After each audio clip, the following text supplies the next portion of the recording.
स्वागत है आपका एक बार फिर से आपके अपने YouTube channel Google competitive classes पे। मैं हूं महावीर प्रजापति। चलिए, पिछली क्लास में आपने क्वेश्चन नंबर 11 तक देखा था। औसत पढ़ा रहे थे। औसत का शायद तो पूरे ग्रुप चल रहा था और पूरे ग्रुप का क्वेश्चन नंबर 11 तक किए थे। आज से हम आपको क्वेश्चन नहीं लिखेंगे, बल्कि आपके दाहिनी साइड जो है क्वेश्चन आपको यहाँ पे शो करेगा, ठीक है ना। तो हमको शो नहीं करेगा तो हम मोबाइल से देख के थोड़ा सा क्वेश्चन पढ़ते हैं और आप लोग वहाँ पे देखिए क्या बोल रहा है। चलिए देखिए क्या बोल रहा है। एक कपड़ा व्यापारी 380 मीटर सिल्क 55 रुपये प्रति मीटर की दर से खरीदा। देखिए कपड़ा जो क्वेश्चन नंबर 12, एक कपड़ा व्यापारी है वो 380 मीटर सिल्क खरीदा है जिसका मूल्य जो है 55 रुपया प्रति मीटर की दर से, ठीक है ना। अब जितना भी खरीदा है इसका 3/4, मतलब इसका कितना बोल रहा है, इसका 3/4। तो जितना भी खरीदा था मान लेते हैं टोटल 4 खरीदा है, ठीक है ना। टोटल कितना खरीदा है 4, इसका 3/4 भाग टोटल 4 खरीदा है और 3 के बारे में बोल रहा है कि 6% लाभ पर बेचा है तथा शेष को 22% लाभ पर बेचा है। अब देखिए 4 था, 3 बेच दिया, बचा कितना 1, और इसको बेचा कैसे 22% लाभ पे बेचा है। तो आपसे पूछ रहा है क्या, तो बताएं उसे पूरे कपड़े पर कितने प्रतिशत का लाभ हुआ। पूरे कहने का मतलब हुआ किस पे, आप पे 4 पे पूछ रहा है कितना का लाभ हुआ है। ये आपका शेष पूरे ग्रुप हो गया। पूरे ग्रुप में आपको हम बताए थे हमेशा छोटा वाला लेके चलेंगे। छोटा वाला कितना है 6। अब बताइए, बोले थे ना लेके आ रहा है, पूरे ग्रुप में क्या बोले थे, लेके आ रहा है। लेकर आने वाला व्यक्ति अगर हमसे ज्यादा लेके आएगा तो हमको फायदा होगा प्लस। तो हम तो फिलहाल 6 हैं, हम इसको शामिल कर रहे हैं, तो हमसे ज्यादा लेके आ रहा है ना तो प्लस कितना का 16 एकम 16, और जितना के लिए निकालना है उससे हमको डिवाइड देते हैं 4 के लिए। तो 4 चौक 16, 4 ना 6 4 10% का लाभ हो जाएगा। तो आपसे अगर पूरे पर पूछे तो आपका 10% का लाभ हो जाएगा, समझे। चलिए नोट कीजिए इसको और अगला क्वेश्चन देखते हैं 13 नंबर। क्वेश्चन नंबर 13 करते हैं, ध्यान दीजिएगा। 13 में क्या कह रहा है। एक व्यक्ति ने 10,000 रुपया 4 भागों में उधार देता है। एक व्यक्ति है उसके वो 10,000 रुपया को 4 भागों में उधार देता है, ठीक है ना। तो पहला भाग, दूसरा भाग, तीसरा भाग और ये चौथा भाग, लेकिन टोटल चारों मिला के कितना है 10,000 रुपया है। अब बोल रहा है यदि वह 2,000 रुपया को 8% पे, ये पहला भाग जो बोल रहा है ये 2,000 रुपया है, ठीक है ना। ये 2,000 रुपया है जिसको बोल रहा है 8% पे। 4,000 रुपया 7.5% पे, 4,000 रुपया 7.5% पे, 7.5% पे, इसको ध्यान से देखिएगा। और 1,400 रुपया को 8.5% पे, और 1,400 रुपया को 8.5% पे, 8.5% पे। और टोटल हम जानते हैं, टोटल कितना है बताइए तो 10,000 रुपया है, ठीक है ना। टोटल कितना है 10,000 रुपया है, जिसमें से 2,000 रुपया को 8% पे लगाया है, 4,000 रुपया को 7.5% पे लगाया है और 1,400 रुपया को 8.5% पे लगाया है। अब शेष कितना बच गया है बताइए तो 2,600, ठीक है ना। शेष कितना बच गया है 2,600, शेष 2,600 रुपया। और इसके बारे में बोल रहा है कि ये जो है 9% पे लगाया है। कितना परसेंट पे 9% पे। तो आपसे बोल रहा है क्या, तो उसे पूरे धन पर ब्याज का औसत दर वार्षिक क्या होगा। मतलब टोटल पे पूछ रहा है, आपको 10,000 पे पूछ रहा है ना, निकल जाएगा। चलिए देखते हैं, क्वेश्चन आपको दिख जाएगा। देखिए सबसे पहले क्या बोले थे, औसत से संख्या क्या होता है स्वतंत्र होता है, इसको आराम से हम काट सकते हैं। तो हमको 2 0 2 0 2 0 2 0 2 0 दिखा, कट गया। अब भी कट रहा है, 13 दूना 26, 7 दूना 14, ये आपका 20 हो गया और ये आपका 10 हो गया। तो 13 7 20, 20 दूना 40 और 10 50 के लिए निकलेगा। इधर भी कटेगा तो 50, टोटल 50 के लिए निकलना, ना बन जाएगा। चलिए, आपको हम बताए थे 2 रहेगा तो छोटा वाला लेके चलेंगे, और अगर 2 से अधिक रहेगा तो आपको बोले थे हम बीच वाला लेके चलने के लिए। 2 से अधिक रहेगा तो बीच वाला लेके चलने थे। बताइए बीच वाला हम किसको मान लेते हैं? चलिए 8 को मान लेते हैं। 8 को मान लिए।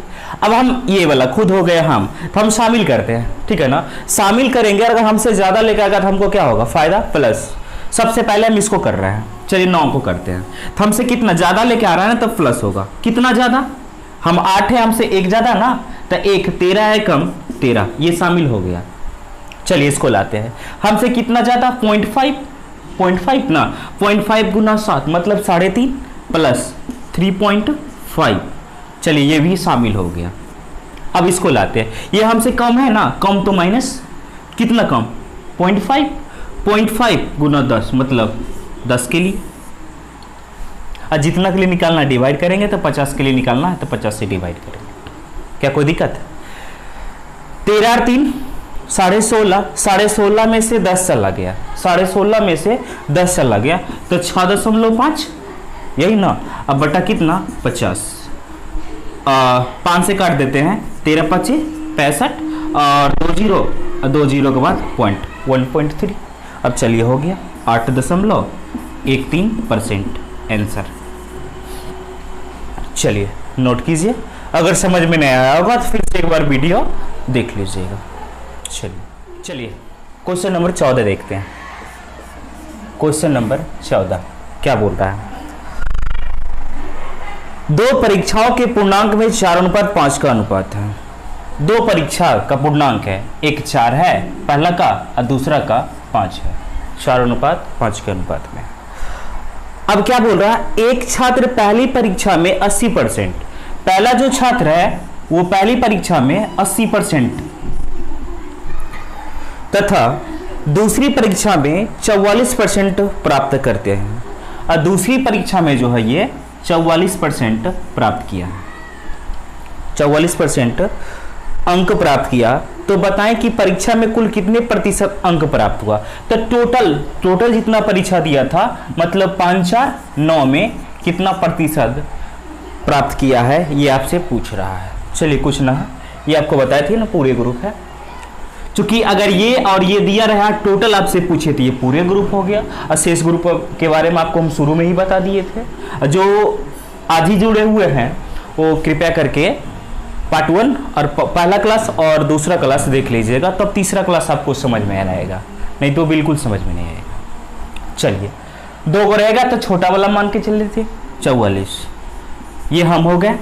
हम इसको शामिल कर रहे हैं ना, तो हमसे ज्यादा लेकर आ रहा तो प्लस कितना ज्यादा? 36 कितना के लिए? 4 के लिए, तो 36 गुना 4, और जितना के लिए निकालते हैं डिवाइड देते हैं, तो 9 के लिए निकाल रहे हैं तो 9 से डिवाइड।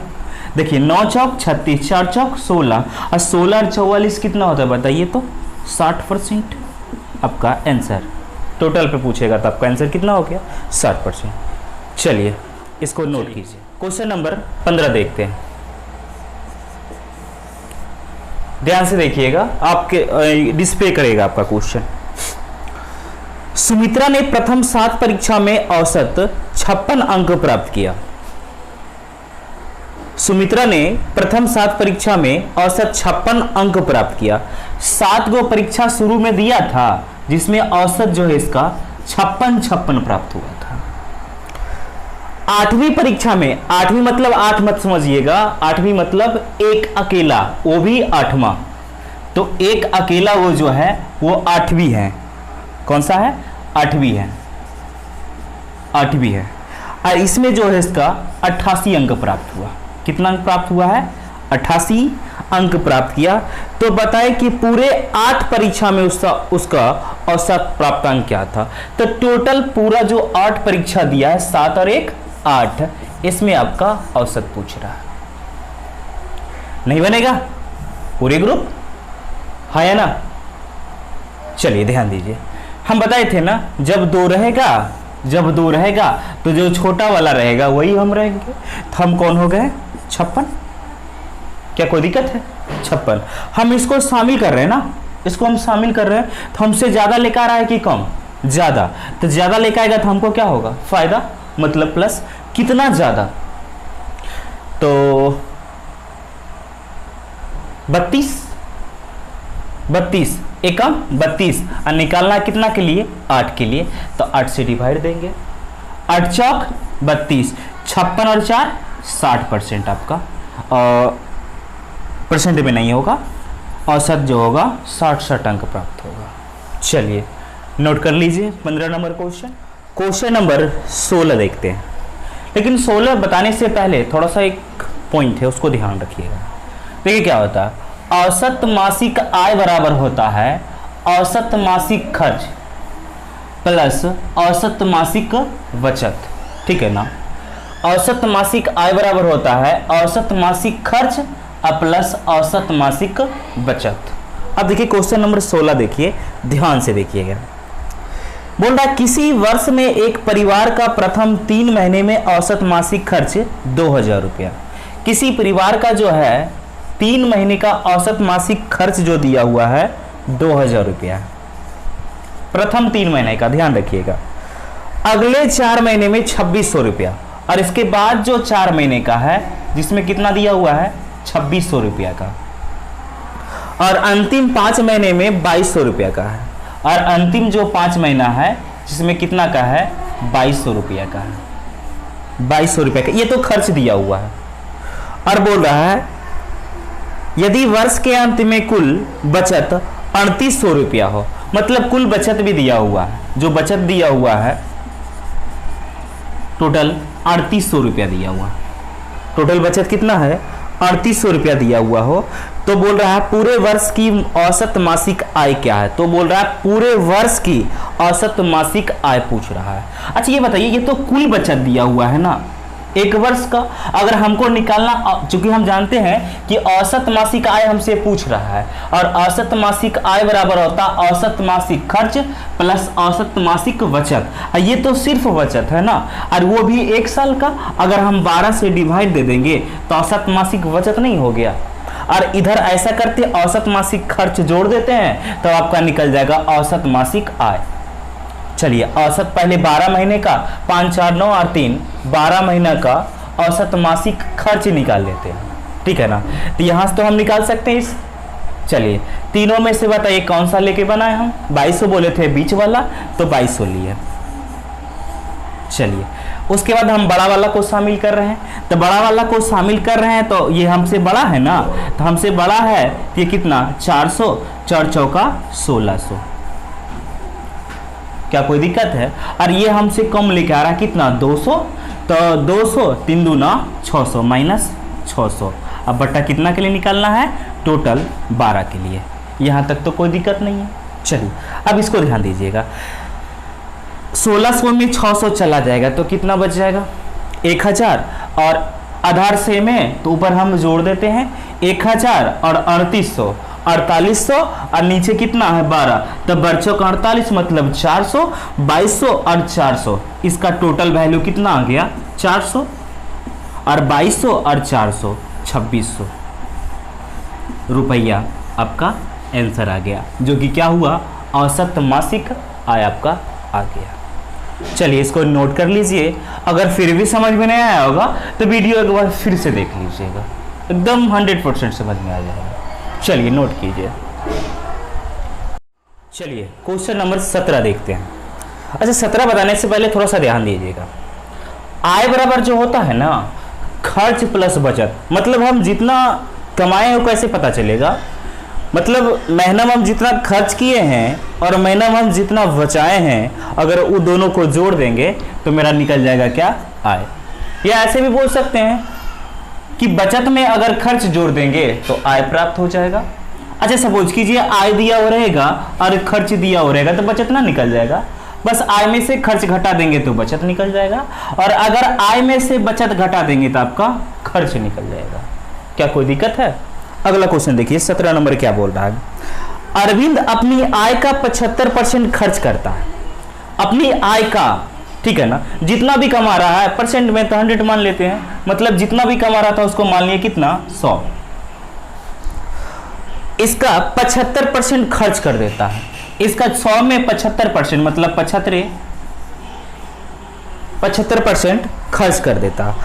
अगले माह उसके खर्च में 50%, और एक मिनट आय हो गया इतना, खर्च इतना हो गया, तो बचत तो यहां से हम निकाल सकते हैं। बचत कितने का हो जाएगा बच्चा, ये तो 25, यहां तो कोई दिक्कत नहीं।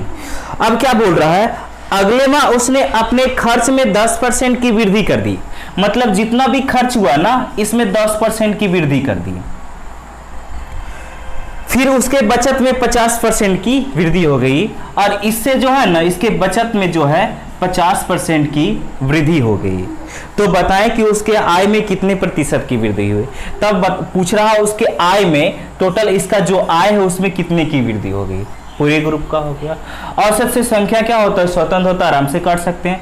25 से कम 25, 25 दिया 75, 25 चौके 100, क्या कोई दिक्कत है।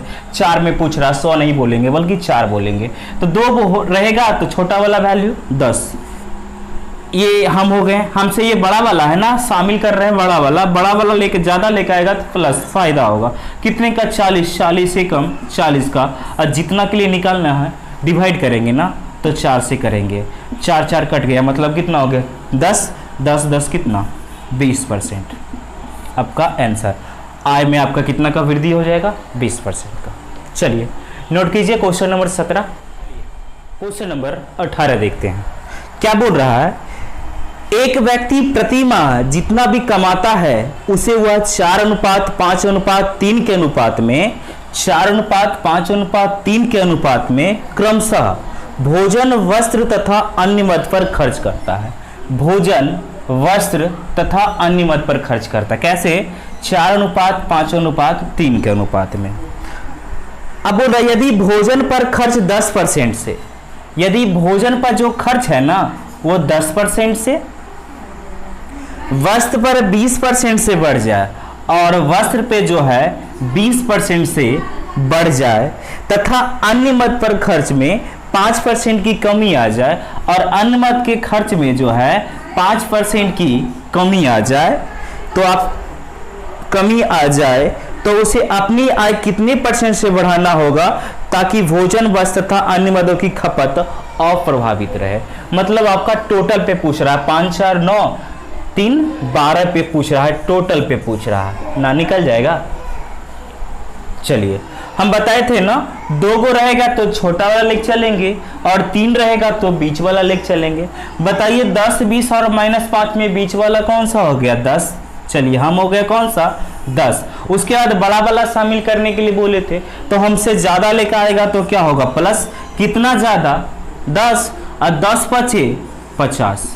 यहां तक कोई दिक्कत है, ये वाला शामिल हो गया। अच्छा ये हमसे कम लेके आ रहा है ना, तो हमको क्या होगा, माइनस, घाटा लगेगा ना, कितना कम, 15 अतिया 45, और जितना के लिए निकालना है डिवाइड करेंगे, हमको 12 के लिए निकालना है तो 12 से डिवाइड कर देंगे।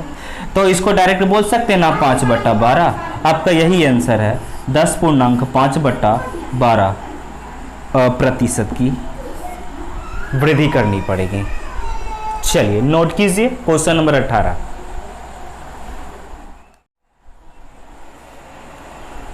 चलिए क्वेश्चन नंबर 19 देखते हैं।